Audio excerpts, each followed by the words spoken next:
Hello and welcome to episode 310 of the Mark and Me podcast. As always, I'm your host Mark. Now joining me on today's episode is a guest that doesn't need an introduction. Yes, it's an absolute legend and I'm pinching myself that this interview happened. It's a dream come true and I can't believe it, but yes, Peter Doherty has joined me on today's episode of Mark and Me. On this interview, we focus on his brand new film. It's directed by his wife Katia and is called Peter Doherty, Stranger in My Own Skin. It's absolutely brilliant. It blows your mind on how much intimacy they have shared on the camera. You go through the real bad patches of Peter's life, but honestly it has a happy ending and we can see how he's come clean. That's not a spoiler, it's all over the media right now, and if you're listening to this, go and see it. There are performance times probably local to you, it won't be on every big screen, you know what it's like. Go and see these films while you can, go and give them the attention they deserve and you will not regret it. It's brilliant. It's not an easy watch, but it's brilliant and it's raw and it's true. So amazing work by Katia, Peter's wife, and obviously Peter for allowing us to go out and the world to see his life. Also, we do talk about the Libertines, we talk about his music and everything else that you normally get from a chat on Mark and Me. It's a great chat and I'm really proud of it. And if you want to watch the interview, it's on YouTube right now. It's only been up 24 hours, but it's already my most viewed video I've put out in a month. It's beaten Biffy Clyro, it's beaten Dave Lombardo, it's unbelievable stats, and I'm so grateful for everyone that's watched it. And if you do check it out on YouTube, remember to give it the thumbs up and subscribe to the channel. That's how I'm going to grow that and give everyone more and more videos. But before I get to the interview with me and Peter Doherty today, what I do want to do is touch base and talk about my last episode. It was another legend from the music industry, Dave Lombardo. What an amazing guy. Again, this was also on YouTube and the response was huge. A massive thank you for Dave for sharing it, for Empire State Bastard for sharing it. It's gone huge numbers wise and I just want to say how grateful I am to everyone that's listened and all the new listeners that have jumped on board because of that interview. But today it's all about Pete Doherty and I can't wait to get to the interview. So let's do it. Here's me and Peter Doherty talking all things music. Did you see the stylish kids in the riot? Shoveled up like monks, set the night on fire, wombles bleed, truncheons and shields. You know I cherish you, my love. But there's a rumor spread nasty disease around town. You cut on the houses with your trousers down, a head rush.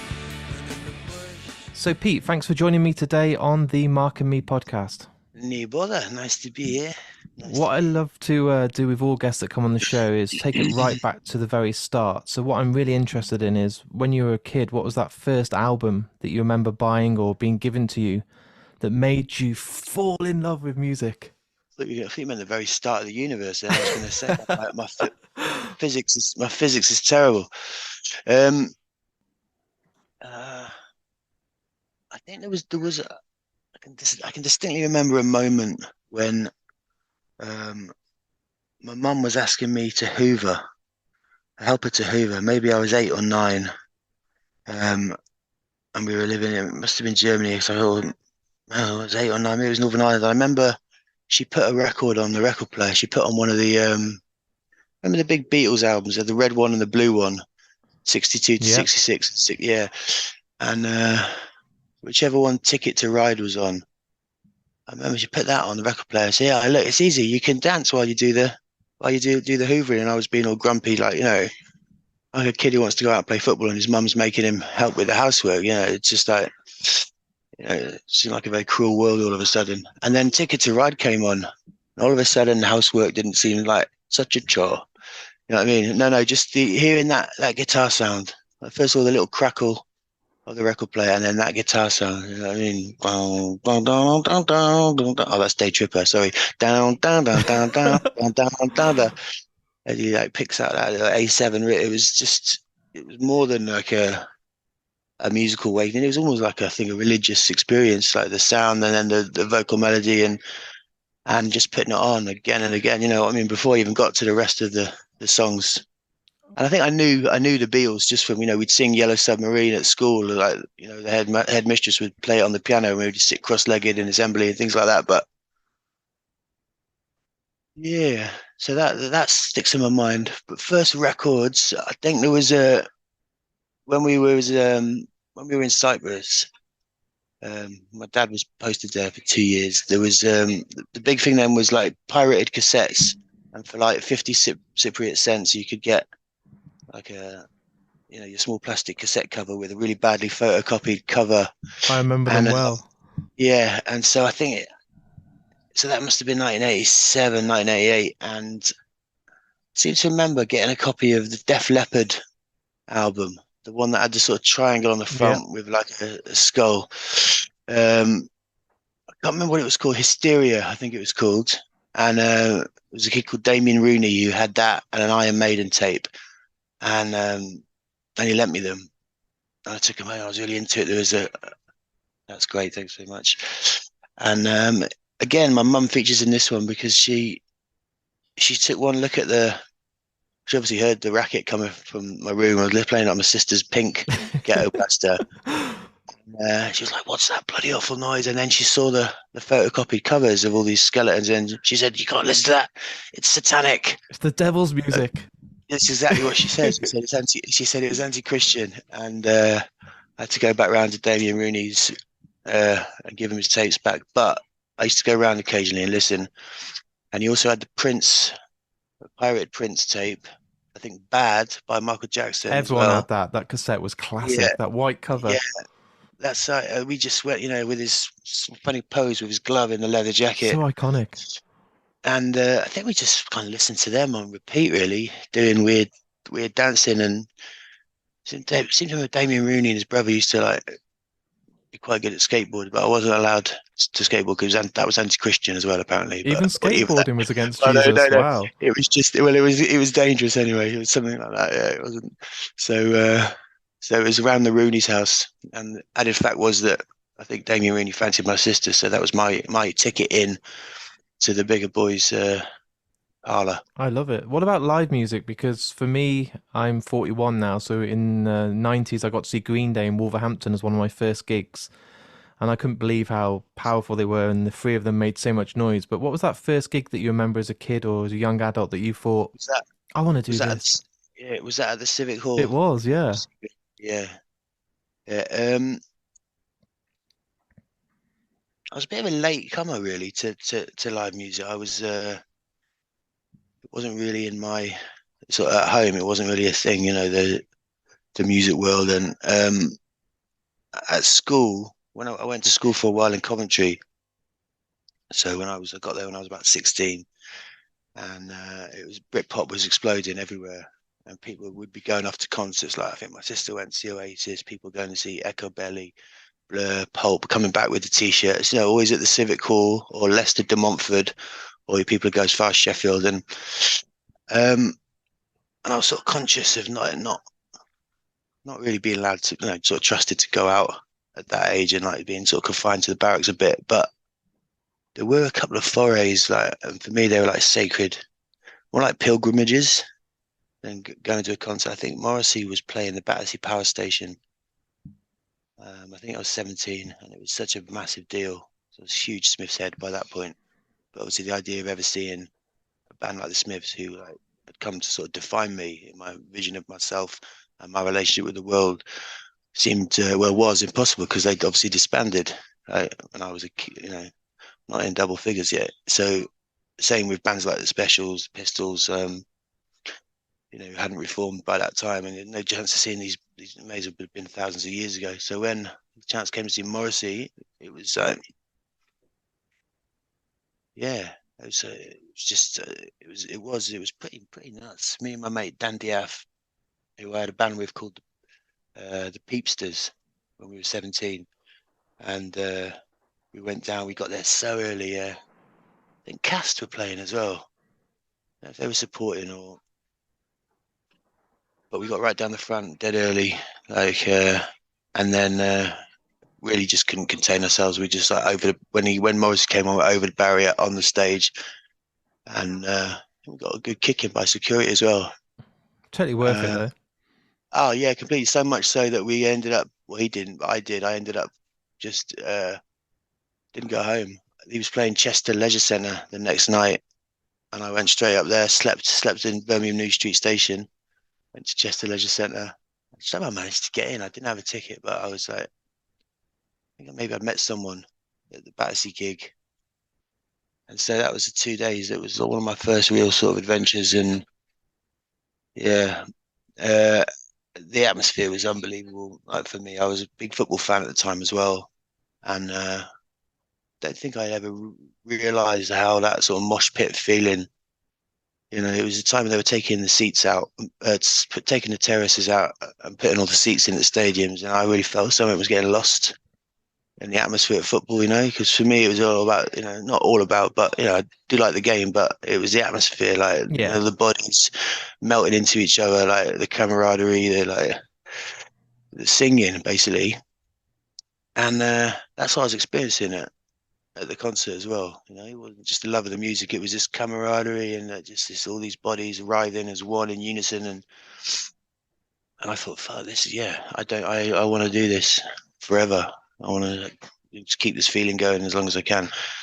And I think I'm still chasing that, still chasing that feeling. Right? I loved it in the film when I was watching it last night that you compared, the gig experience to the football ground and everyone being as one in like a sort of, church of noise and everyone being kind of surrounded and all in one singing together. And you forget about that at sporting events. You always think about it of concerts and gigs, but you forget that, rugby and football and stuff, everyone is together singing.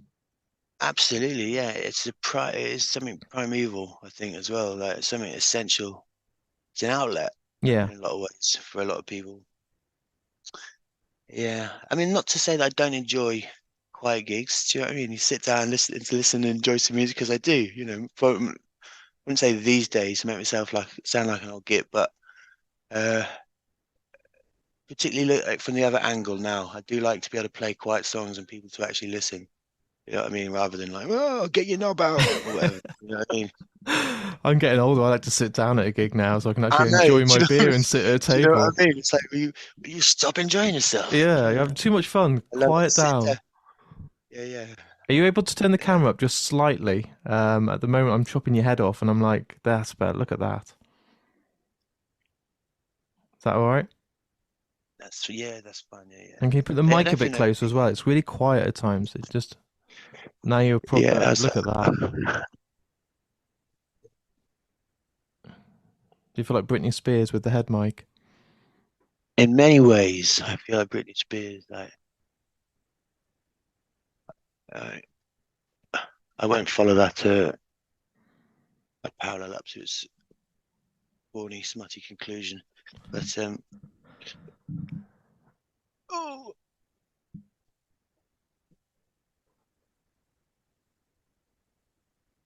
okay. Right, let's talk Stranger in My Own Skin because I was lucky enough to see an advanced screening. Obviously, you had the premiere, and everyone's talking about it at the moment. But what I really loved about it is that you got your wife obviously involved, who filmed it over sort of 10 years. But how did it come about to have that conversation of actually, look, we've got all this footage, 200 hours worth of footage. Let's actually make it into a film.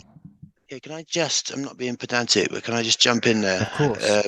It's not like I've got my wife Of involved. course. She's no, she's got, what I mean? She's got me involved. Yeah. You know what I mean? This was supposed to be my weekend away, like watching her, like sitting back in her hotel room while she does all the legwork. But she's got me, like, in running around doing all the promo and stuff. Do you know what I mean? So she's kind of roped me in rather than me getting her involved. That's the way it feels. Um, the footage, yeah, I think she's just very dedicated to her craft. Yeah. I think. I mean, it wasn't. She didn't want to just do some vox pop. Uh, what's the word I'm looking for? Puff piece. You know what I mean? I think she had a vision.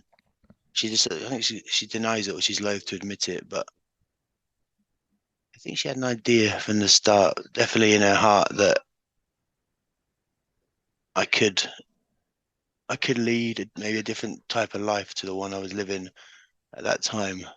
I mean, it's a hell of a gamble, really. If you're going to make a film that is, in a very broad way, is about someone getting clean or cleaner, then which I think is why it took so long to come out as well. Because when she sort of really started to try and get it together, with the production companies and the editors. That must have been like 2019, 2020, where I just stopped taking heroin and crack, and so I think she probably had to wait a few years just to make sure that I could, because it'd be really embarrassing for her, first of all, if I was to get right back on the right back on the horse, and end up like locked up or dead, after she's released this film which basically has a kind of happy ending. I mean, um, yeah, I don't know really. I mean, you'd really have to talk to her about the stuff to do with the footage and the editing. I'm just thinking about she does talk quite a lot about the amount of hours of footage she's got. I mean, it adds up though, because quite a lot of that is where at one point she might have hired 4 or 5 cameras to film a certain gig. Yeah. Do you know what I mean?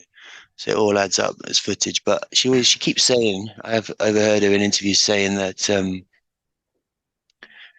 you can't make, you can't make a half decent documentary with, a couple of hours of footage unless you're the luckiest filmmaker in the world. You know what I mean? She says often she'd be filming for weeks and that she'd get nothing. Do you know what I mean? Would she come So and see you and be like, look, are you happy for me to put this in, or share footage and say, what do you think of this? Or were you kind of just like, I'll leave and trust this with you? strange that happened really. I think that there was a lot of it that we had this sort of idea, a long time ago, before really the documentary idea, where we were going to we wrote some scripts together, and we used to get mostly friends, because the things that she could never ever film, like inside prison, for Yeah. example, like trying to capture those scenes in my life, or inside the van that takes you from the police station, the sweat box takes you from the police station to the court, where some interesting things had happened, and she was like, I wish we could film that. So, well, let's recreate it.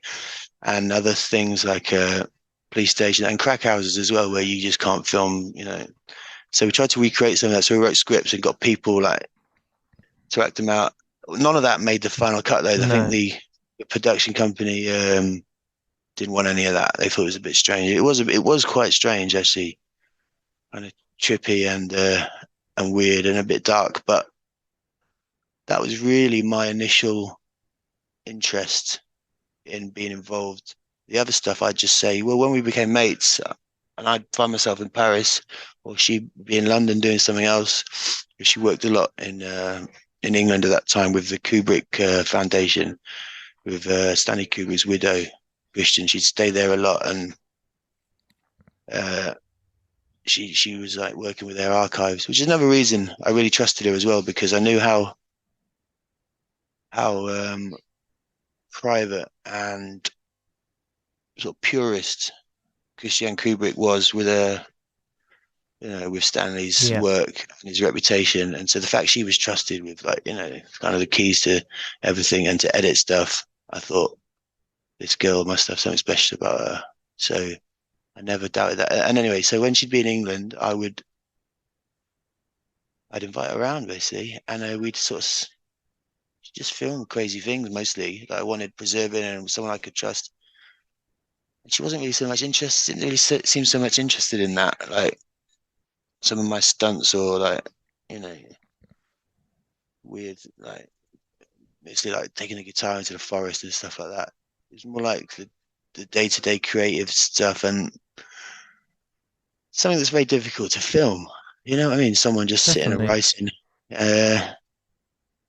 I'm not sure really, even if it's possible to be completely natural until you've got a year's worth of trust and friendship built up. Um, How did it feel watching it back? Were you kind of like, the whole world now can kind of see my diary for the whole world to read? I think I did that a long time ago, really. Yeah. Gave the world my diary, yeah,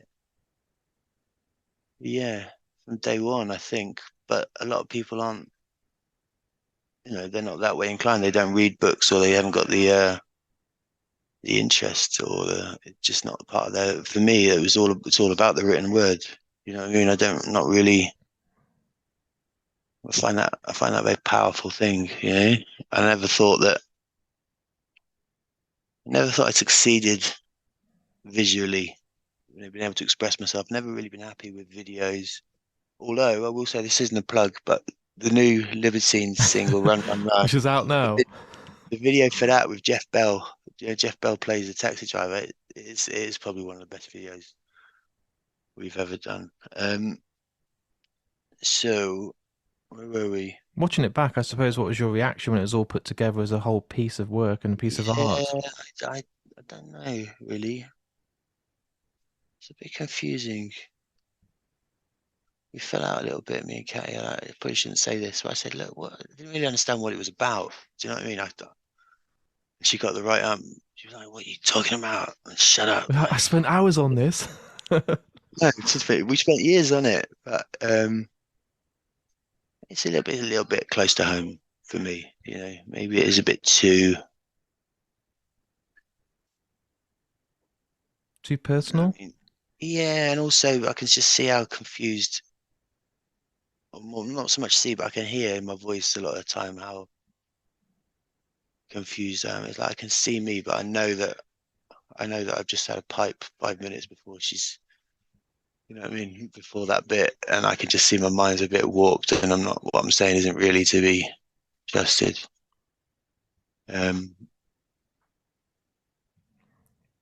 Which in a way is a helpful thing. One of the things that made me give up, like using hard drugs, was those moments where I really pushed it too far, and I could kind of see no way forward or back or sideways. Just like I felt fucked. I'm like crippled my soul, and there's no way out of this moment. That was the nightmare, and those moments got longer and longer as time went on. Yeah, there are some very very funny moments in there as well. Do you know what I mean? I But loved for all me, it was your artwork that we got to see there, because obviously we can't always see your artwork or have access to it, but it's incredible. I didn't realize how much art you did, and some of those pieces are just stunning. I was hoping that one day I can buy a book of them all together, because you're a genius, dude. Those pieces of art are amazing. oh, nice one, Mark. Mm. You meant to say I'm going to bring out a book real soon for you, Mark, and it's going to have I was loads gonna of the say, artwork. I was gonna say I'll send you something, but I say that and my manager gets to write up. He's like, you can't just send them a 6 grand like piece of art, and I'm like, oh well, I've said it now. I have to send it. Do you think you'll ever have a book? A book. Another book full of artwork so we can I've had a actually few. have it? I suppose so. I mean, those things. I mean, I think they're there, but they're normally as brochures. I had something at the Dusseldorf. There's a really swanky art museum in Dusseldorf, and they put on it's quite a show actually. There's like there's a little community of collectors. This guy in LA and a couple of German guys who, over the years, have been, I mean, frankly, like really helping me out by buying my art over the years when I've been like right on my ass, but also have been preserving this stuff and keeping it, you know, all together. Yeah. And so they've been putting it together. And recently, I did it in Dusseldorf. I did a little acoustic show there, and there was all these bits. It was just, I don't know. It was a bit like watching a documentary. There's so much of my life on these canvases. So many lost artifacts as well. That things that I thought had been long stolen. Well, they had, but they'd been sold online, and then it got back to these collectors who, you know, hats, coats, sticks, guitars, all this stuff, like mannequins, like you know, Gladys's sister. Gladys is the mannequin we have at the Albion Rooms Hotel in Margate, but she had a sister, a black twin basically, and she turned up, all the graffiti and sort of like pearly queen, white mother of pearl on this black plastic skin, and uh, all like poems scratched into her. I think they did a brochure. I think it was even free, and that was quite nicely done. You know what I mean? So there are those. I prefer them, just really Yeah. simple, good quality pictures of the art, and then just a number and a title. That's the one thing that the only thing that upset me was the titles. They swear a lot of them just had been untitled. They decided to title them themselves. That's the criminal. Yeah, you know what I mean. And then I mean, and of course the famous, you know, because I like to think of my titles can be quite witty, and they've tried to sort of ape that style by references to things in the picture, but I'm not sure the famous German sense of humor was. Yeah, it was Didn't pretty line up weird. well. I was going around with I was going around with a pen, Scribbling it all out. just putting new titles. I said, "You can't call it that. You know what that means in English?" You'll never stop being creative, will you? Obviously, writing songs is in your blood. You'll do it for the rest of your life. But I wondered if you ever thought of doing something like directing a film or writing a film or a film score, because obviously with the Libertines, you're going to be very busy for the next few years. But I just wondered, I reckon there's a film in you. I reckon there's a story to be told for us to see, as a vision instead of just audio. Hmm. Yeah. Well, I'm definitely up for offers. If one of your 5 million listeners is working on something that needs my guidance or my velvet touch or an iron hand, I can do it all. You know what I mean? One man I feel job. like what's his name? Chief Wiggum. You know Chief Wiggum. You know the episode when Ned Flanders goes out with a Hollywood actress. Yes. You know one, and Chief Wiggum pulls him over and he's like, "Here's my headshots. Here's my headshots," and it's got his four like acting poses. Mm. But yeah, no, I can do it all. Yeah, absolutely up for anything. I am actually working on a music score. Is this an exclusive? Actually, yeah, do you know what? I don't even know if I'm supposed to say it. But it started, so it's probably out there. Well, I mean, in the small world of French B movies, but That must be oh no, I should say exciting, B though. movie. Absolutely, absolute, yeah, absolute dream. Um, yeah, I think what it is, I feel like I have quite a wide. I mean, I've worked with a fair few talented people in my time, and obviously now we've got the label Strap Originals. We're sort of like trying to mine some of the finest young talent knocking about, including Pre-Goblin, whose album came out recently. Look at this plug-in. Again, that's not a plug. This is a genuine, like, call to arms for anyone who still believes in British music. The Pre-Goblin album is is Right, I'm is writing this amazing. down now. So you're plugging loads. So I want a piece of artwork from your manager sending to me to say All thank you right, for the plug-in. you, you do something. I'll do a lot. I can do this image I've got of you now. Just glasses, the microphone, headphones. Yeah. If we get a screenshot of that, I could do something with that. I think. Yeah. And then I'll use it for my artwork going forwards. Okay. How's Cool. that? Yeah. Yeah. Or you paint it yourself. I'm not, but I'll use your art as my Oh, it's logo or my thing going forward. Everywhere I go, everyone will be like, "Oh, I love that logo you've got." And I'll be like, "Pete Doherty did that for me." what when he was 5. Yeah. It's my new school of art, the infantile school of art. Use No, no, potato no. shapes or something, make it really Yeah, yeah, yeah. retro. No, no, no. I think a nice, good, simple pencil and ink sketch. Yeah. Yeah. I Okay. might I'll hold work you to on this that. because a lot of bands come in here and they say, No, "I'm no. going to I'm not send gonna you say. right." I'm not gonna. I wouldn't say I'll do it if I won't.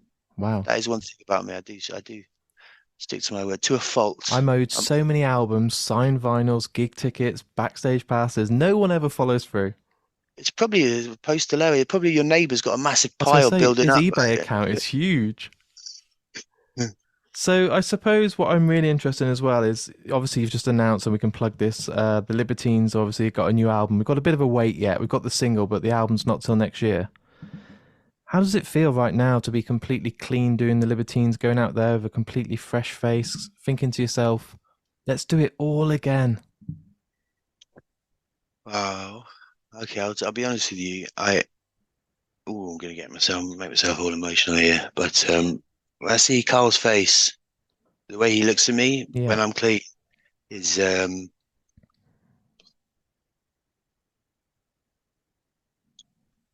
yeah, it's just. I mean, addiction's a powerful, let's call it an illness, for want of a better word. But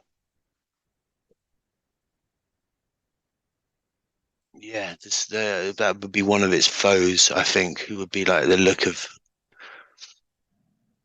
It's not the same with uh Katia or my mum or other people I've been close to, because even when I was at my lowest, they were still, they could still, I wouldn't say tolerate me, but would be there, for me.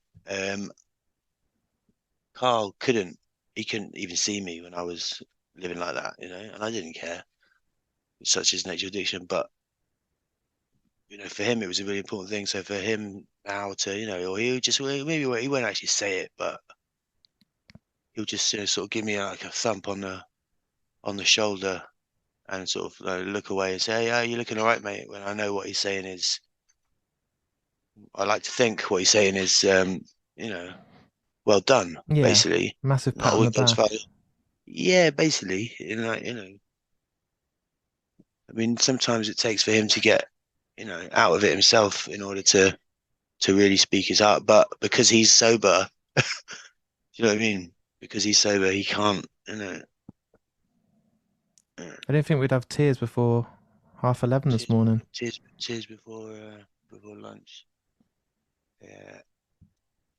So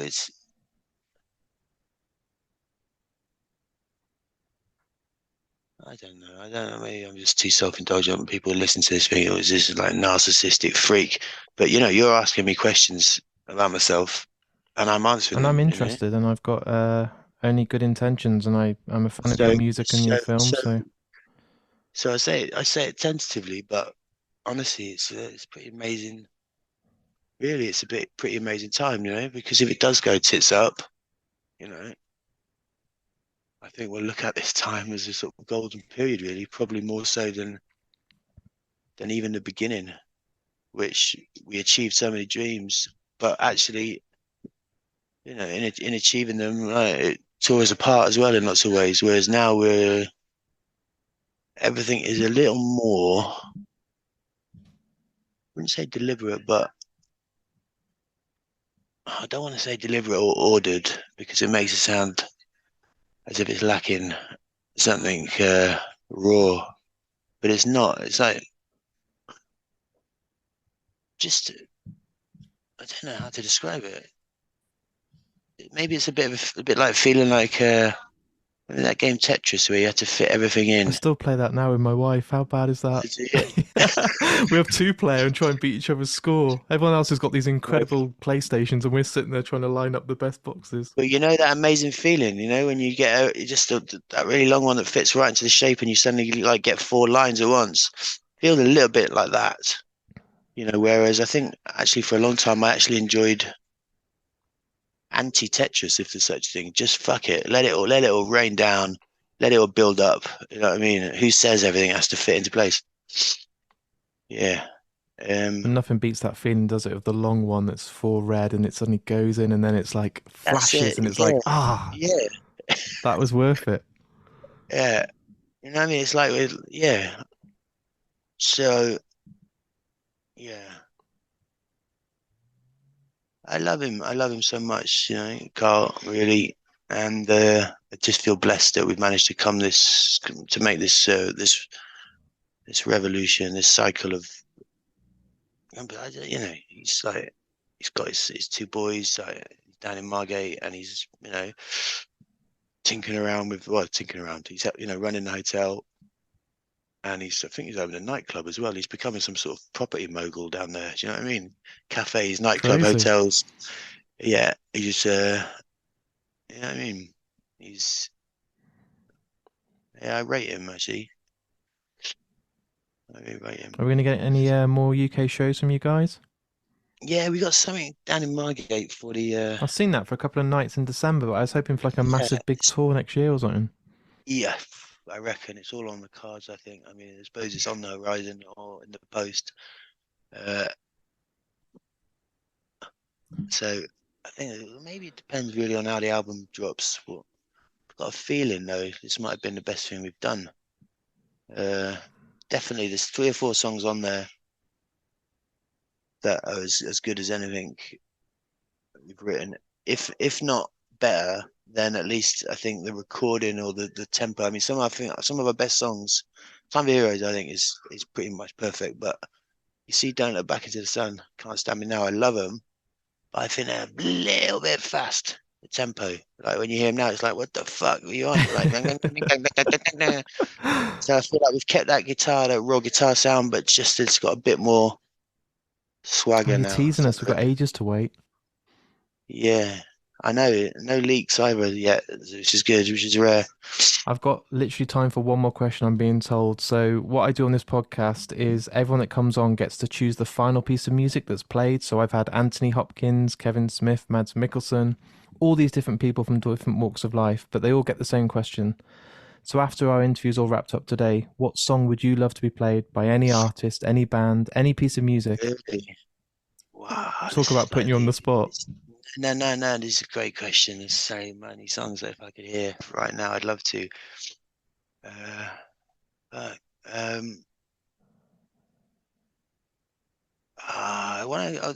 Part of me wants to go with "Making Time" by Creation because of its connection to the film, and I love that song. So if you can play that in the future at any point for me, I'll definitely be doing that artwork for you, which I already am. But I think now with a slight twinge of melancholy in my heart, I think I'm going to have to go for a Townes Van Sant song. It's going to have to be Pancho and Lefty or Waiting Around to Die. It's kind of an impossible choice. Maybe there's a live version where he runs from one into the other. I could mix it. I could have both. I could start the interview with a little snippet of one and then end with. No. It's got to be the whole song. Otherwise, they're stories. These songs, you can't have snippets. So you probably want the shorter one. No, right? People have chose 22-minute B-sides from Yoko Ono, so you choose. Really? Okay.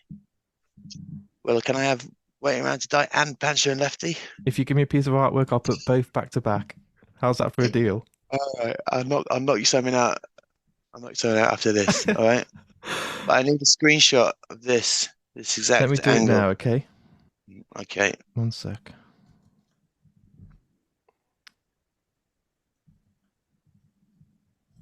There we go. I've took a shot, so I will send it across. Send it to Lottie. Yeah. Okay. All right. Nice talking to you. It's been a pleasure. I hope one day our paths can meet in person. Yeah. I'll buy you a coffee and we'll sit down and continue talking.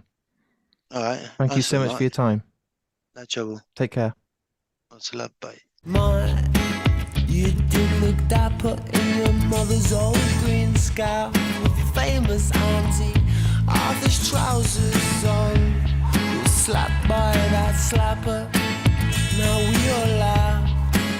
She laughed the loudest, only 93.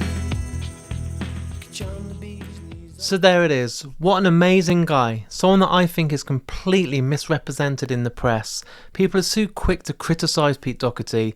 He's had his bad times, he's had his criticism, but he's living an amazing life now. He was an amazing person to interview. So kind, just absolutely lovely, and it really meant a lot for him to give me his time. He doesn't do a lot of press. You don't see him doing many interviews. So to know that he gave his time to Mark and me and we had this amazing moment was a dream come true. And hey, if I do get that artwork from him, I promise to share it on all my socials and I will be keeping it framed and very safe and treasure it for the rest of my life. If you're new now because of this interview and you now want to subscribe to Mark and Me, you can do this on Apple Podcasts, on Amazon Music and on Spotify. All the links are on markandme.com, and if you're enjoying today's episode, why not share it? Mark and Me is a one-man team. People forget this. They think I have a manager or a PR manager or a media manager. I don't. It's literally me. I record, I produce, and I put the episodes out all myself. And all I ask in support for these free episodes is just for you guys out there just to share it. If you're on Twitter, hit that retweet button. If you're on Facebook, hit the share button. And if you're on Instagram, just honestly like it. It then helps the algorithm, gets more people to see it, jump on board, and then before you know it, I've got more new listeners. And that's because of you guys sharing it at home. I also have a Patreon account set up, and that's another way of supporting the podcast. If you want to give me a couple of pounds each month, in return you get badges, stickers, a welcome pack, a newsletter, exclusive episodes called The Lost Tapes, and much more. And all that money that comes in via Patreon goes right back into the podcast, allows me to travel the country, go to festivals, movie screenings, and record all these interviews, which means basically more podcasts for you guys at home. Also, I have two sponsors of the podcast that I want to give a shout out to. Firstly, the Folio Society, my favourite book company in the world. If you're in the market for some beautiful Christmas presents or amazing books, go and check them out on foliosociety.com.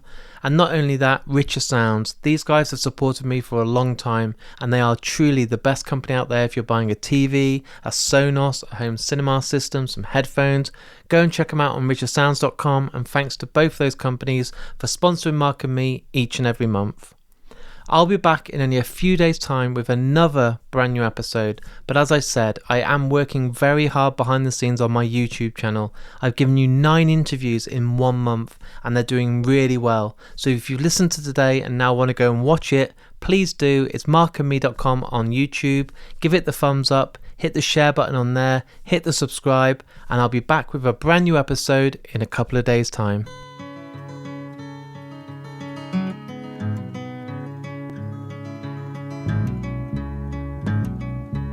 Sometimes I don't know where this dirty road is taking me. Sometimes I don't even know the reason why. But I guess I keep a gambling, lots of booze and lots of rambling.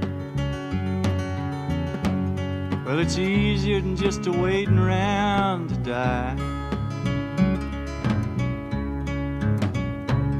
All one time friends, I had a ma, even had a pa.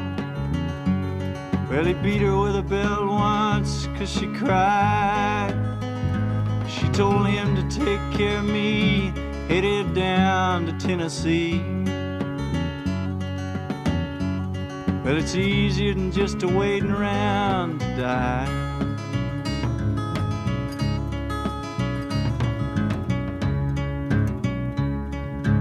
Came of age and I found a girl in a Tuscaloosa bar. Oh, she cleaned me out and hit it on the sly.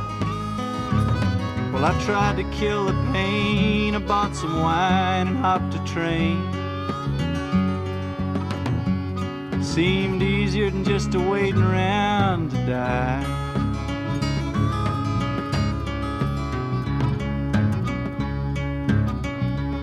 Then a friend said he knew where some easy money was. We robbed a man and brother did we fly. But the posse caught up with me and drug me back to Muskogee.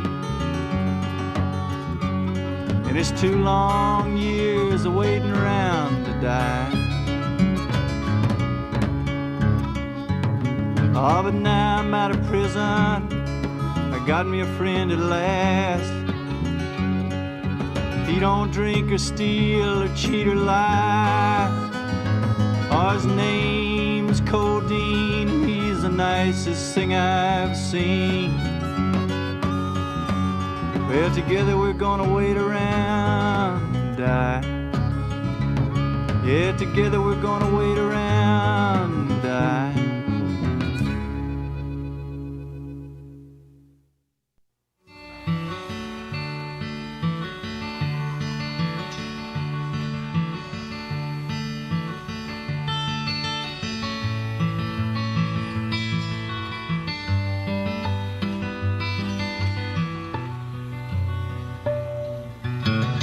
Living on the road, my friend, was gonna keep you free and clean. Now you wear your skin like iron, your breath's as hard as kerosene. You weren't your mama's only boy, but her favorite one it seems. She began to cry when you said goodbye, and sank into your dreams. Pancho was a bandit, boys. His horse was fast as polished steel. Wore his gun outside his pants for all the honest world to feel. Pancho met his match, you know, on the deserts down in Mexico, and nobody heard his dying words. That's the way it goes. All the federales say they could have had him any day. They only let him hang around out of kindness, I suppose. Well, Lefty, he can't sing the blues, all night long like he used to. The dust that Pancho bit down south ended up in Lefty's mouth. The day they laid poor Pancho low, Lefty split for Ohio, and where he got the bread to go, oh, there ain't nobody knows. And all the federales say they could have had him any day, they only let him slip away out of kindness, I suppose.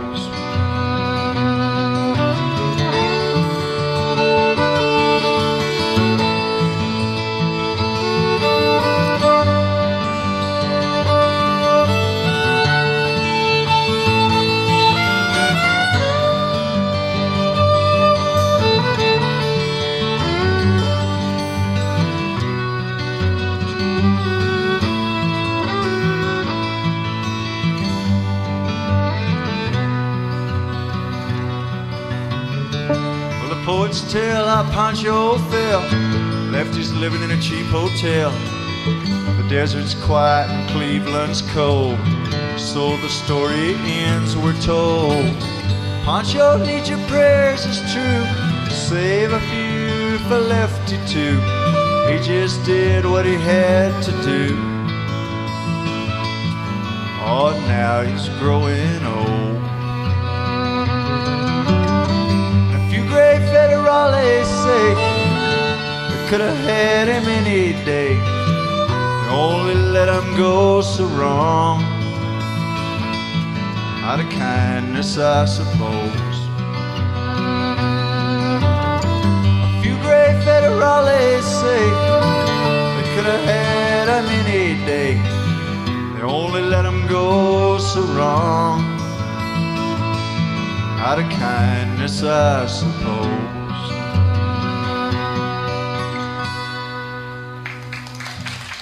Thanks, y'all.